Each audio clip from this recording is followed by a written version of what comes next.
Dinner was always our little tradition. Just me, my daughter Rachel, and the sound of cutlery echoing through the old oak dining room.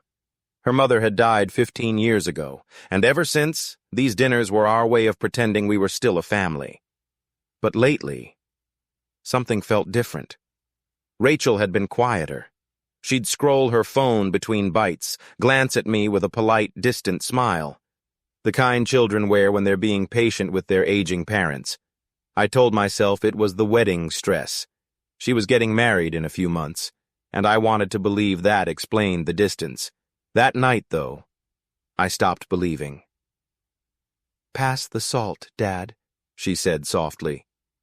I handed it over, my hand trembling slightly. 65 isn't old, but my hands betray me sometimes. Too many years in construction, too many winters. She leaned toward her fiancé, Adam, a slick man in a fitted blue suit who smiled too easily. I tried to ignore them as they whispered, but then I caught it. Just 6 words. 6 words that changed everything. "He won't last much longer anyway." The room seemed to shrink around me. The air grew heavier, like someone had turned off all the oxygen. For a moment I told myself I'd misheard her, that she meant something else, maybe one of her coworkers, maybe a joke. But the way Adam's face twisted into a smirk told me the truth. They weren't talking about anyone else. They were talking about me. I kept eating, each bite of mashed potatoes turning into dry chalk in my mouth. My mind was a fog of denial, confusion, and something else, an emotion I hadn't felt in years. Anger.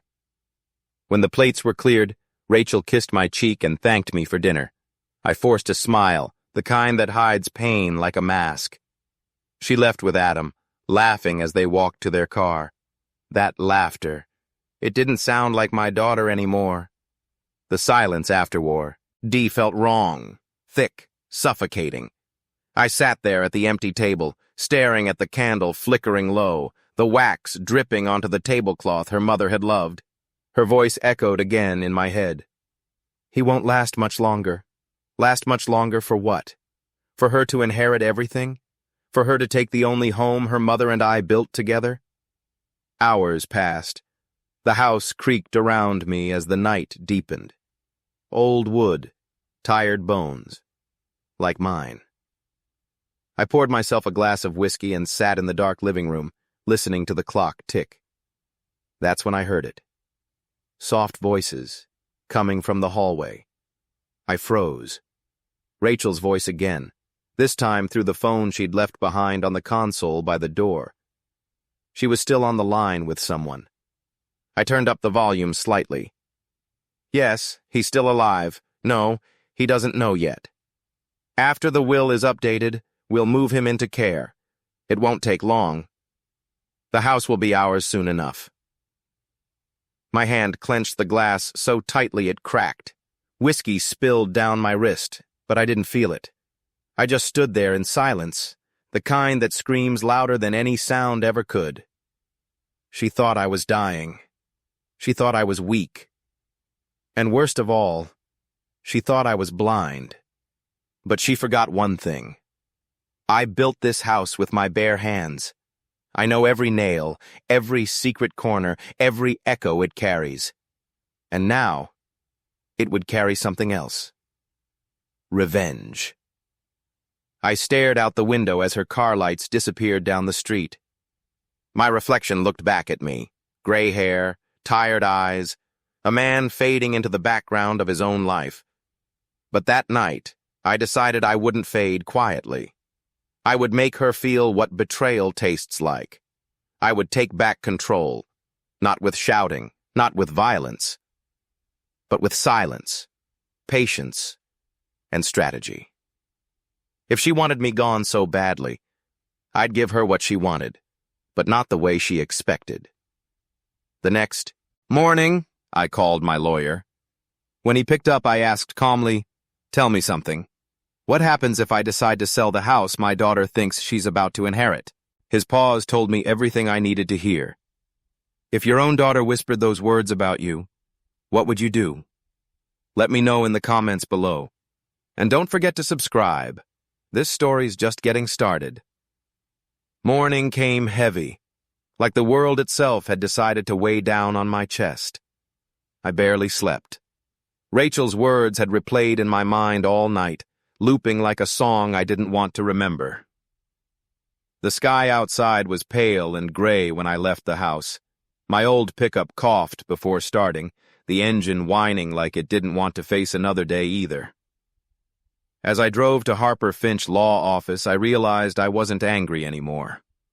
I was something worse. Calm. That kind of calm that only comes when you've already decided to stop trusting love.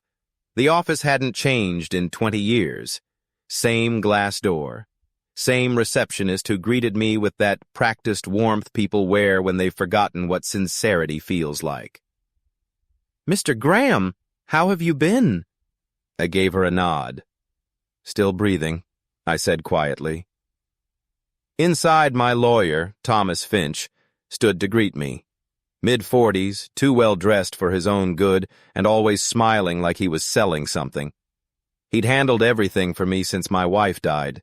The will, the insurance, the property. I'd trusted him almost as much as family. Almost. He gestured for me to sit. "I wasn't expecting you today. What brings you in?" I looked around his tidy office, the neat stacks of paper, the framed degrees, the smell of leather and money. Everything about this place screamed control. I folded my hands. "Tell me, Tom, has my daughter contacted you recently?" His smile twitched just slightly. "A few times, yes. Just standard inquiries." "About what?" I pressed. He hesitated, then leaned back, steepling his fingers.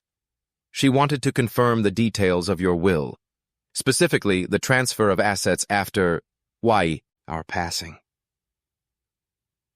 He said it carefully, like he was afraid the words might break something. They did. I stared at him for a long moment, then gave a small, humorless laugh. "My passing, huh? She's always been efficient." He shifted in his seat. "You know how families are, Mr. Graham. Planning for the future. Planning for my death, you mean." He didn't answer. That silence said everything. I leaned forward. My voice was steady, low. "Let's suppose I wanted to make some changes. To my will. To the ownership of the property. What would that process look like?" Thomas's eyes flickered with surprise. "Changes? At this stage?" "At any stage," I said. "Just hypothetically. What if I decided the house wasn't mine anymore?" The room went very still. For the first time in all our years of meetings, Thomas didn't smile. He just stared, measuring his words. "You mean, if you transferred ownership? Or sold it?" I shrugged lightly. "Maybe both. Let's say I no longer want the house under my name." He exhaled through his nose. "That would require a title transfer, signatures, some legal paperwork. But yes, it's possible. Though I'd advise against anything impulsive." "Impulsive?" I repeated, almost laughing. "No, Tom, this isn't impulsive. This is overdue." He looked uneasy now. "Can I ask why the sudden interest?" I smiled. A small, cold thing. "Because my daughter seems to think she's inheriting something that might not belong to me for much longer." That finally broke his composure. He frowned. "I see." I stood, adjusting my coat. "No, Tom, you don't. Not yet."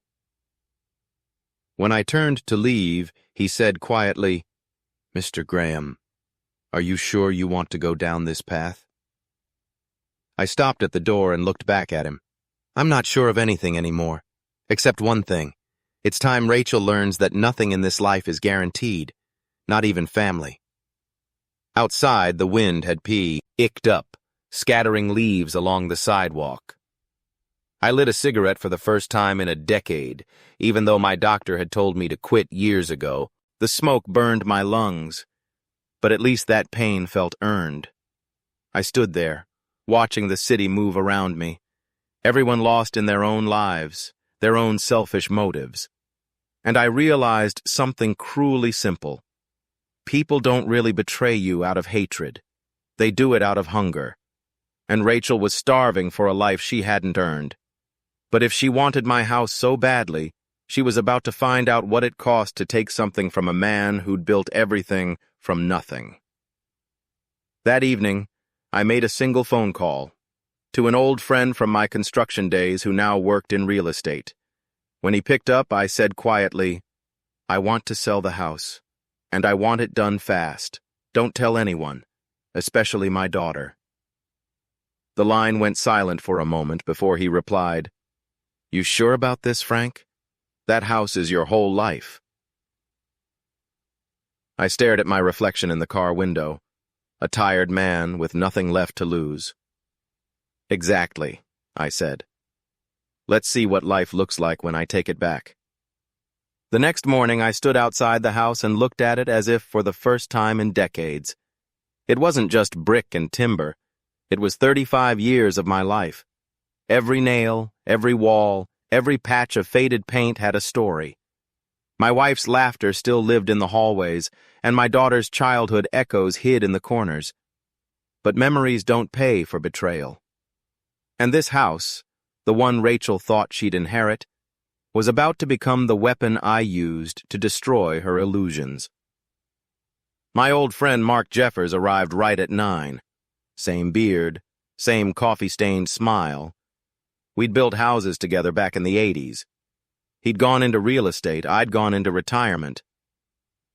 "Frank, it's been years," he said, clapping my shoulder. "Heard you're looking to sell. Didn't expect that from you." I nodded, keeping my face blank. "Things change. People change." He gave me a long look. "You sure this isn't about something personal?" I didn't answer. Instead, I gestured to the front porch, the chipped railings, the old rocking chair that hadn't moved since my wife passed. "Let's just say I'm done living in the past," I murmured. Mark sighed, pulling out his tablet. "All right, I'll list it discreetly. No public postings, no noise, just quiet offers from serious buyers. You'll get privacy and speed." "Speed's all I want," I said. He raised an eyebrow. "You hiding from someone, Frank?" I gave him a smile that didn't reach my eyes. "No, I'm teaching someone a lesson." That afternoon, he took photos. The kitchen, the living room, the backyard where Rachel had once learned to ride her bike. I followed silently, each flash of the camera feeling like a goodbye. When he was done, I walked him out and watched his car disappear down the road. The house stood there, silent, as if it too knew what was coming. I went inside, walked from room to room. Her childhood drawings were still taped inside a closet door. Her old piano, untouched for years, still had a photo of her mother on top of it. I brushed my fingers over the frame and whispered, "You'd hate me for this, Anna, but you'd hate what she's become even more." For a moment, guilt stabbed me, sharp and real. But then Rachel's voice replayed in my head, that cruel little whisper, "He won't last much longer anyway." That was all the permission I needed. 2 weeks passed. Mark worked quietly, and I stayed away from Rachel. She texted occasionally, small talk, polite lies. I replied like everything was fine, like I hadn't already decided to burn her kingdom to the ground. Then, one rainy evening, my phone buzzed. "Mark, got an offer. Full asking price. Cash buyer. Wants to meet you personally before finalizing." I almost laughed. It was happening faster than I expected, but the part that caught my attention wasn't the price. It was that he wanted to meet me personally. I texted back, "Who's the buyer?" Mark replied after a pause, "Name's Ethan Cole." I froze. That name wasn't new. Ethan Cole, my daughter's ex-boyfriend. The same man she'd dated for 2 years before dropping him like a bad stock investment when his business went bankrupt. I remembered him. Decent man, a little too soft for Rachel's world. He'd come around on holidays, always respectful. And when he left, he looked broken in a way that only love can break a person. Now he wanted to buy this house, the same one she believed was her future inheritance? It almost felt poetic. The man she abandoned, now about to own everything she wanted. The next morning, Mark arranged the meeting. I showed up early at the cafe. Plain black coffee, corner booth. When Ethan walked in, I barely recognized him. Sharp suit, steady eyes, but there was something new in him. A quiet, hardened confidence. "Mr. Graham," he said, shaking my hand. "It's been a while." I studied him. "You've changed." He smirked slightly. "People do, when they learn not to trust." For the first time in weeks, I smiled for real. We sat, talked details, the price, the transfer, the timeline. He wanted it fast, no delay, no inspection. "Why this house?" I asked finally. He looked at me for a long moment, then said, "Because some ghosts deserve to be buried right where they died." That answer told me everything I needed to know. As we shook hands to finalize the deal, I couldn't help thinking how strange fate was. Rachel had betrayed me for greed. Ethan wanted revenge for heartbreak. And I was about to use one's revenge to fuel my own. The man she forgot. When I got home that night, my phone buzzed again. A message from Rachel. "Hey, Dad, can we talk about something important tomorrow? I've been thinking about the house." I stared at the screen, then at the signed contract sitting on my desk. By the time we talked, that house wouldn't even be mine anymore. He looked at the house like a man reading a map of a place he had once been lost in. Ethan Cole didn't look like the desperate young man I remembered. He looked like someone who had taught himself to survive. There was a hard set to his jaw and an economy to his movements. None of the nervous energy that used to make Rachel roll her eyes. We met again at the property that afternoon. Mark had left the paperwork on the kitchen table. Sunlight cut across the floor where Rachel had learned to dance. Ethan stepped in, glanced around, and then at me. "Frank." He said my name carefully, like it might sting. "Thanks for meeting." "You're buying the house," I said, watching his face. "You sure about that?" He smiled, but it wasn't a friendly smile. "I'm sure about a lot of things now. I want a place with history. Yours has plenty." We walked the rooms together, and as we did, he told me things in small, clipped sentences. What he'd done after he and Rachel split, how he'd rebuilt himself after bankruptcy, the nights he lay awake wondering if he'd made a cowardly mistake in letting her go. He didn't blame her much. His anger was better shaped toward fate, toward decisions made in youth. When we reached Rachel's old bedroom, Ethan paused. There was a framed drawing on the wall, a crooked sun and a house with 3 windows, drawn when Rachel was 6. He touched the glass and thumbed a corner as if considering whether to take it down as a keepsake or leave it as a monument to other people's histories. "Why?" I asked, finally. "Why would you buy something that means so much to someone who hurt you?" He looked at me with a clarity that made me uncomfortable. "Because you offered it to me. And because there are things I can't fix by just walking away." His voice went softer.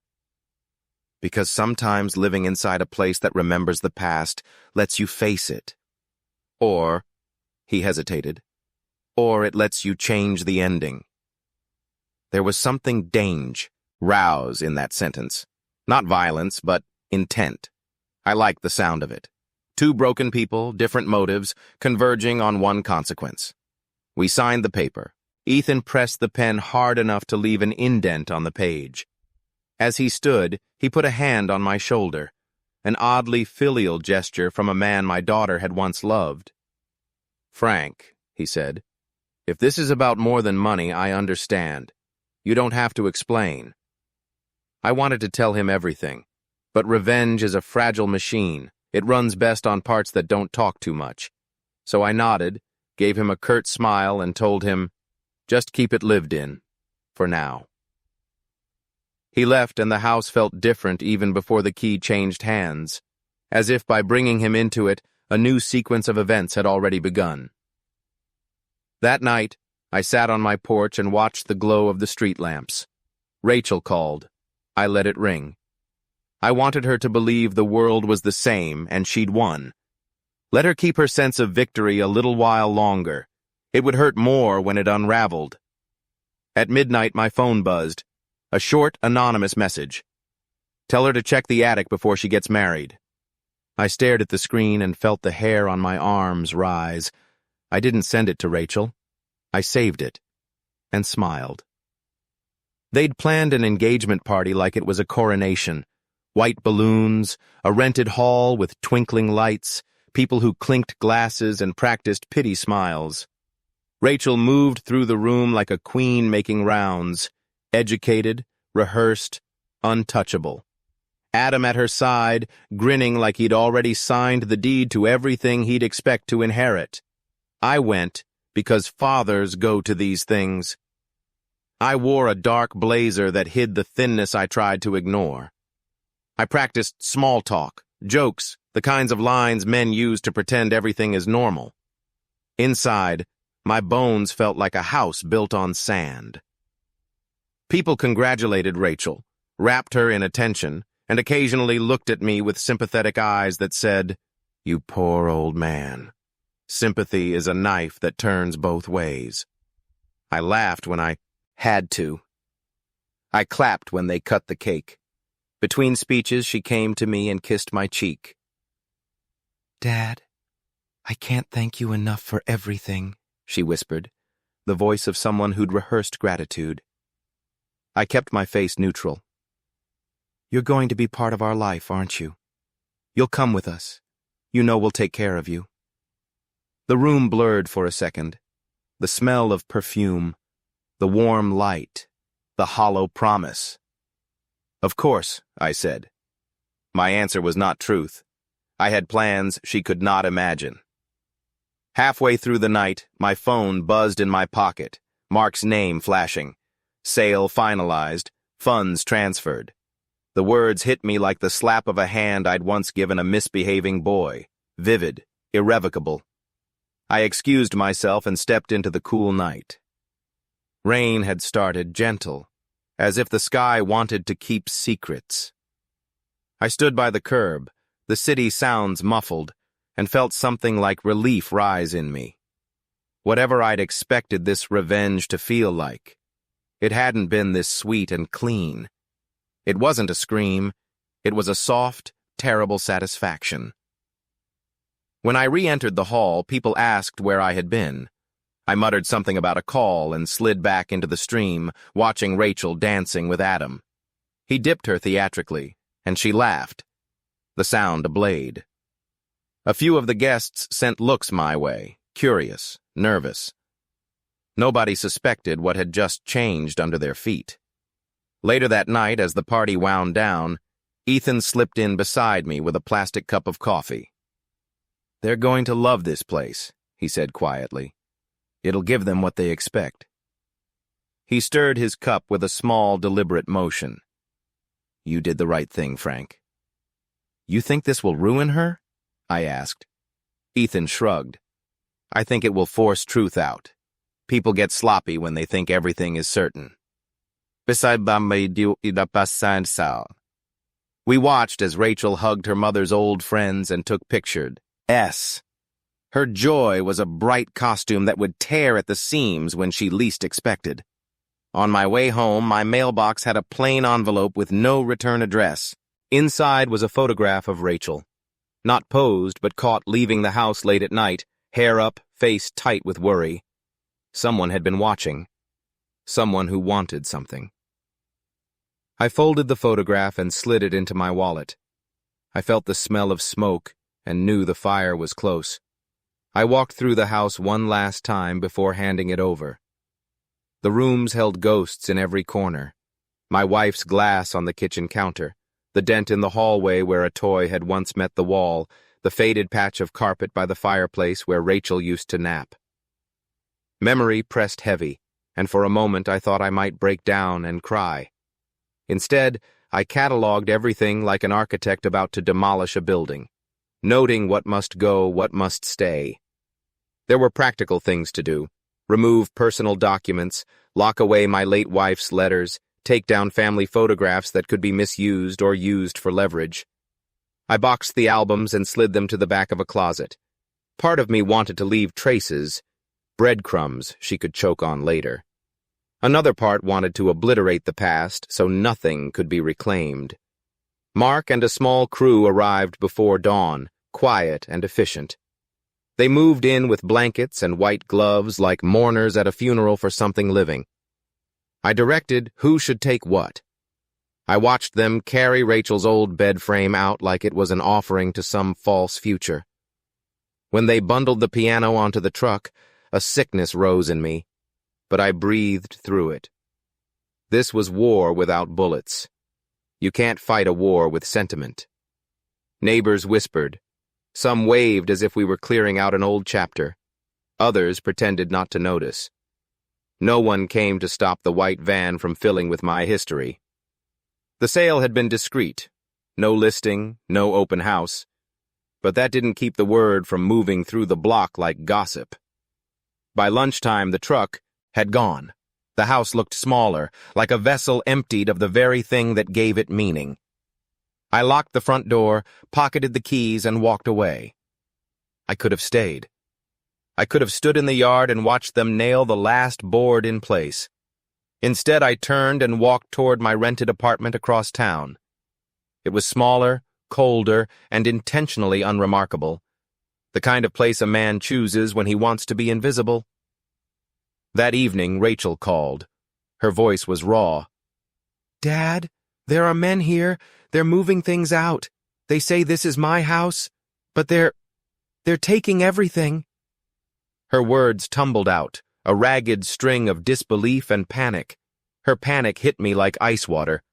For a second, something inside me softened, that old fatherly reflex to fix things. Then I caught myself. This was the crucible I'd chosen. I swallowed and said, with careful gentleness, "I didn't tell you because I didn't want a scene, Rach. It's done." "You did what? Dad, why would you do this?" Her voice rose. The party had breathed a different future into her. I had snatched the fantasy away. "Because I want you to understand what it feels like," I said. "Because you whispered things at your dinner table you shouldn't have said." Silence on the line, then a strangled, "You sold our home." "No, I sold the house." I could hear her breathing. I could hear the world shift for her. "You won't have to worry about mortgages or repairs. You'll have to worry about what you did to get here." She hung up.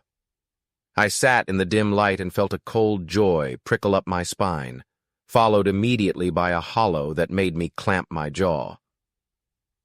That night, as rain tapped the window, I pulled out the photograph that had been slipped in my mailbox. I stared at Rachel's face frozen mid-stride, hair in a messy knot, expression taut. I thought of the hours I'd spent building and fixing, the winty, was I'd shoveled snow off the roof, the time my wife had hummed in the kitchen while dinner cooked.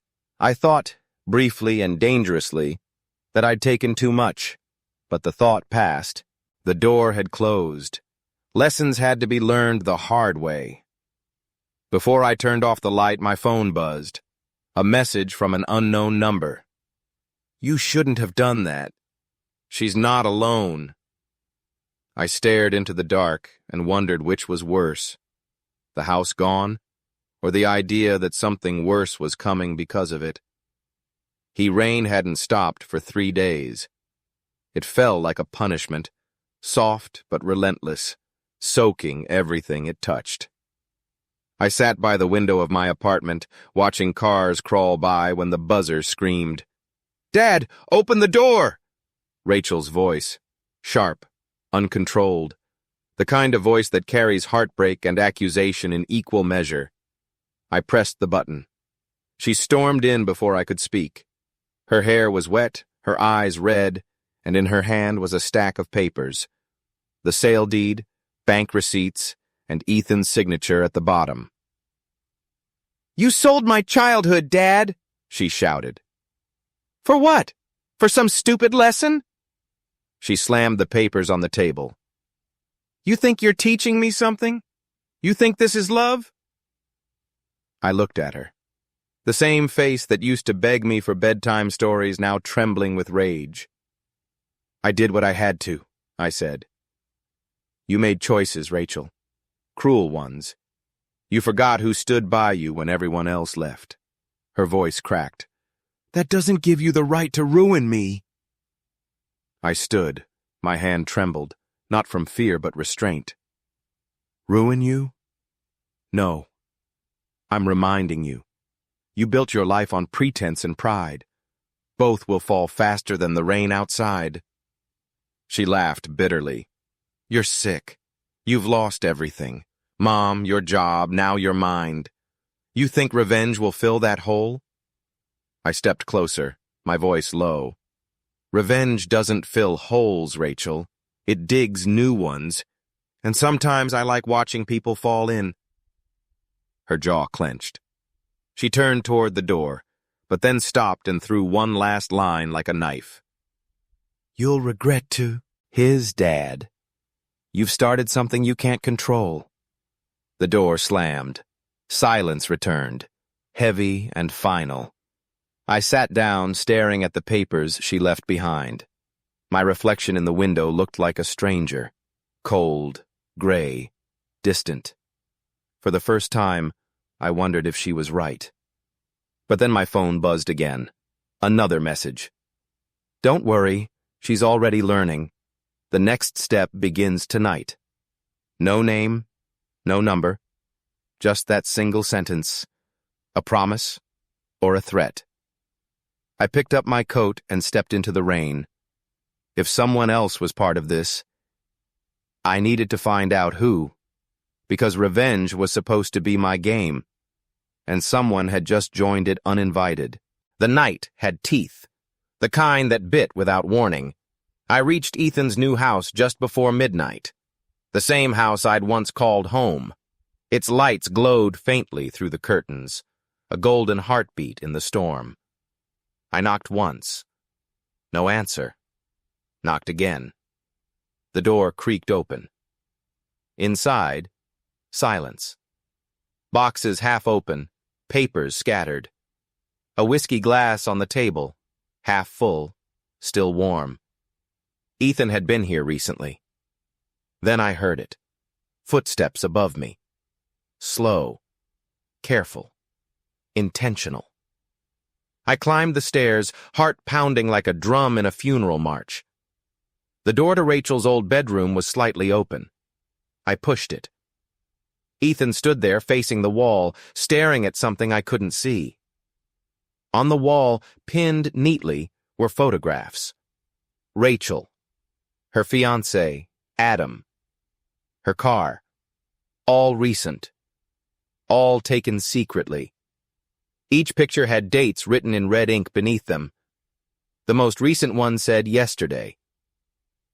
"What the hell is this?" I asked. Ethan turned slowly, his face calm. Too calm. "You said she needed to learn, Frank. I'm just helping her understand." I stepped closer. "You've been following her?" He smiled faintly. "Not just following. Watching, studying.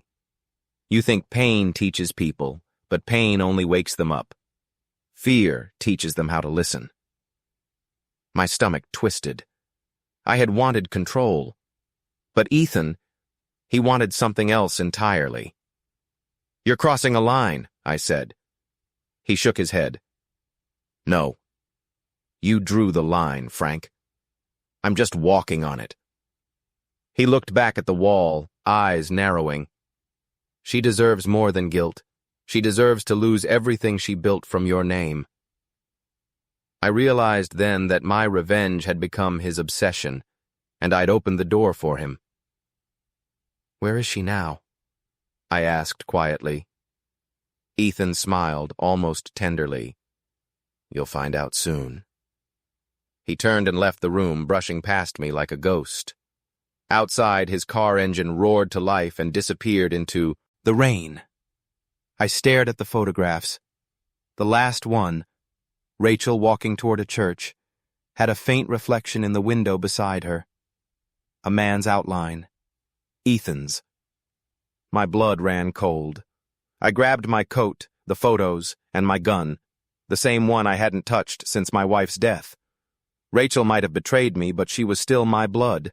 And Ethan had just declared war. The house looked different at night, more honest somehow. Shadows pooled in the corners, and the porch light turned the peeling paint into a sickly yellow.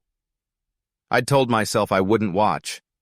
I'd told myself letting karma take its course was enough. But a father's curiosity is a hungry thing. It eats the sensible parts of you until only raw need remains. That night my phone buzzed with a text from an unknown number. "She's back. South Gate. Hurry." No name, no hint. Just those 3 words that made a man run. I drove like an animal with a destination carved into him, tires hissing through puddles, headlights cutting black into white. The street was empty except for the occasional sleeping cat. When I pulled up to my old house, the gate was ajar. The lawn lights cast long fingers across the path. There was a smell of wet earth and something sharper under it. Perfume, maybe, and adrenaline. I pushed the gate open and walked up the stone path. The back door was pried, one of the hinge screws torn free. My chest tightened. Inside, furniture sat where it had always been, but the air felt wrong, like someone had rewritten the rules of the house while I wasn't looking. Footsteps upstairs. Quick, uneven. Rachel. I followed them. In the hall outside her childhood room, I saw the marks, scuffing on the door frame, a smear of mud on the floor. Then the window, cracked, a pane knocked inward. Whoever had left marked haste. Rachel stood in the doorway, hair loose, face streaked with rain or tears. She froze when she saw me, and for a moment I had the old reflex, to rush forward, to wrap my arms around her and take the cold from her bones. But she stepped back, wary. "Dad," she whispered. "You can't—" Her voice broke. She looked like a woman who had been running for a long time. Before I could ask anything, headlights washed through the curtains and a police cruiser rolled up the drive, blue and red, painting the walls. A uniformed officer jumped out, flashlight in hand. "Sir, we received a call. Reports of a break-in." His voice was careful, professional. Rachel's face tightened. "It's my house," she said. I was just trying to—" The officer's eyes slid to me. "Sir, are you the owner?"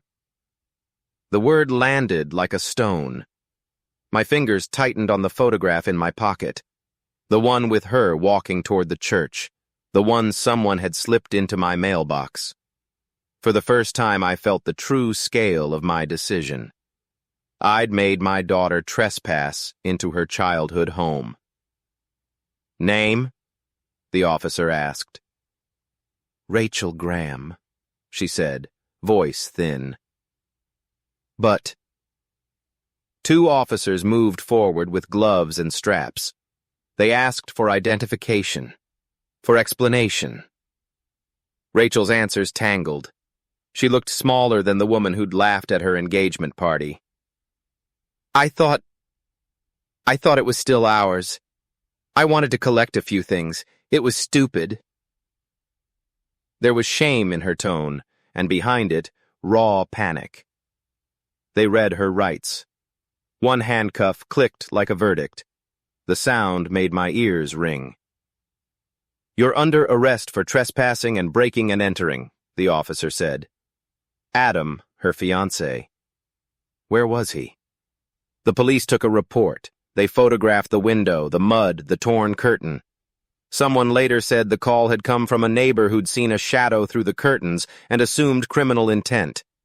Someone else said an anonymous tip had flagged the property for trespassers. Rachel's eyes found mine through the blue lights. There was pleading there that did not ask for forgiveness but for explanation. I wanted to tell her everything at once. That I'd sold the house that Ethan had moved in. That I'd done it to teach her a lesson. Instead, I let the silence fill the space between us like a concrete slab. They led her away in the cruiser, her hands behind her, back, cheeks wet. As the car pulled out, the neighbor who'd reported us watched from his porch in a robe, eyes wide with the small-town mixture of curiosity and moral certainty. After the cruiser left, the house was empty, and that emptiness felt like a wound.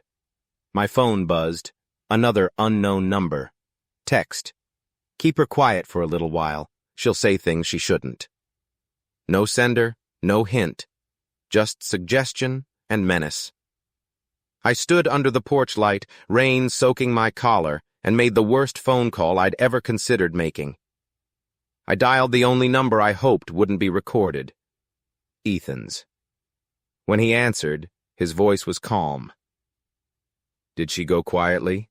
he asked. "She did," I said. My voice was steady, but my hands shook. "For now." "Good," he replied. "Let's see what she says when she's afraid." Bail was a strange currency.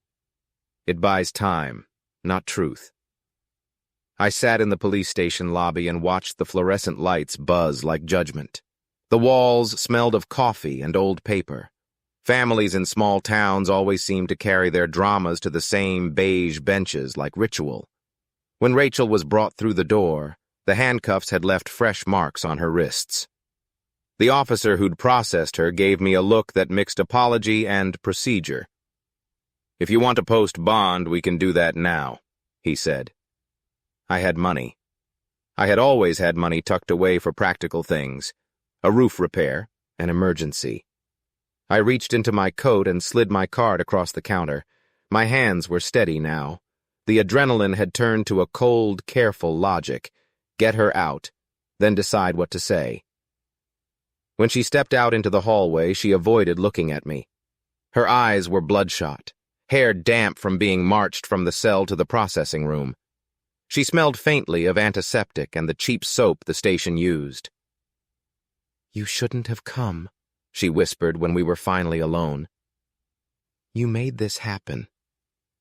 I listened, because listening is sometimes the worst weapon. "Rachel," I said softly, "I sold the house.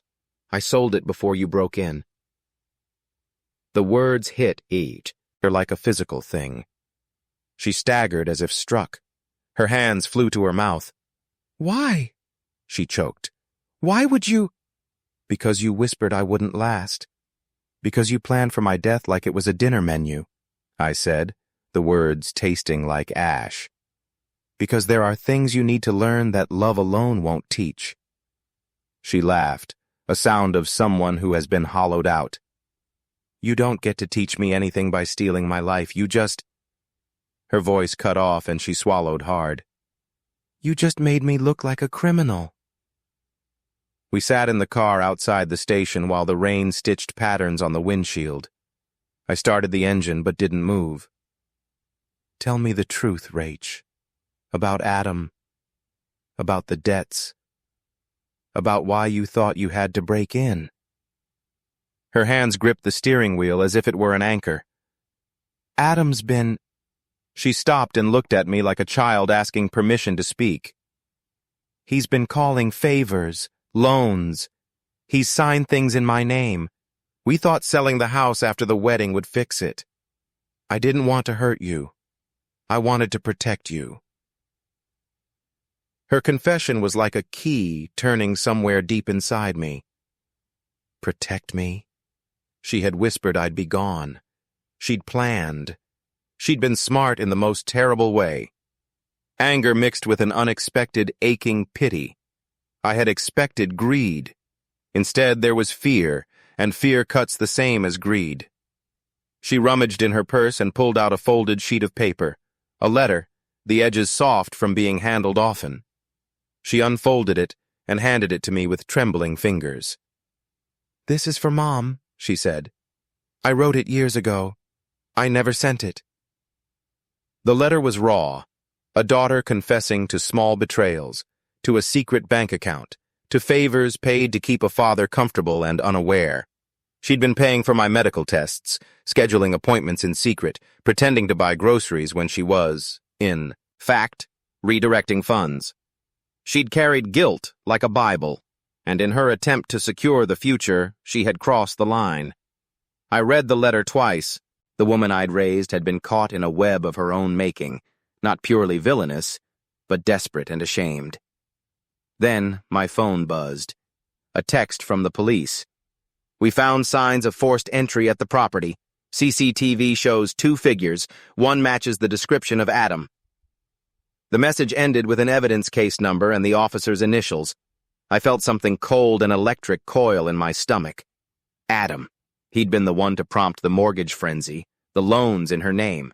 If he showed up on camera at the house the night she broke in, then the neat narrative of my revenge, Ethan's obsession, and Rachel's panic was getting messy and dangerous. Before I could say anything, my phone rang. The caller ID read, "Unknown." An automated voice, distorted, clipping, whispered, "You shouldn't have interfered. He's not the one you should be watching." Then the line went dead. I looked at Rachel. She looked smaller than ever. "Who said that?" I asked. She swallowed, and for the first time admitted, "I don't know. But I'm scared, Dad. I think someone set me up." Morning came gray and hollow. I hadn't slept. Rachel sat in the passenger seat of my truck, staring out the window at nothing. Her hands trembled in her lap, the handcuff marks still red around her wrists. I finally said it. "Rachel, Ethan's behind this." Her eyes flicked toward me. "Ethan? My ex?" I nodded. "He bought the house. The night you were arrested, he texted me. He's been watching you." Her breath hitched. "Oh my God. Dad, he told me he forgave me." Forgiveness. Such a polite word for a knife. I parked outside the police station. "We're going to fix this," I said. "We tell them everything, the sale, his messages, the photos." She turned to me, shaking her head. "You don't understand. Ethan's smart. He works with people who can make things disappear. If we tell them now, he'll twist it. Say we're the Ness, who conspired." I looked at her, my daughter, the woman I had once called selfish. Now she was just scared. For the first time, I didn't see my enemy. I saw a reflection of my own mistakes. "I wanted to punish you," I said quietly. "But I didn't want this." Her eyes filled.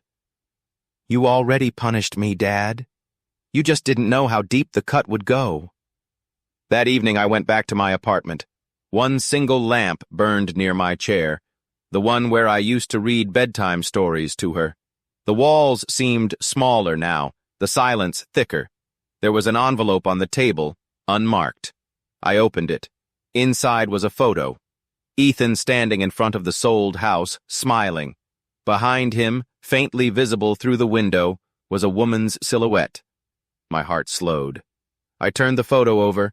3 words were scrawled on the back. She came willingly. My phone rang almost instantly. "Ethan."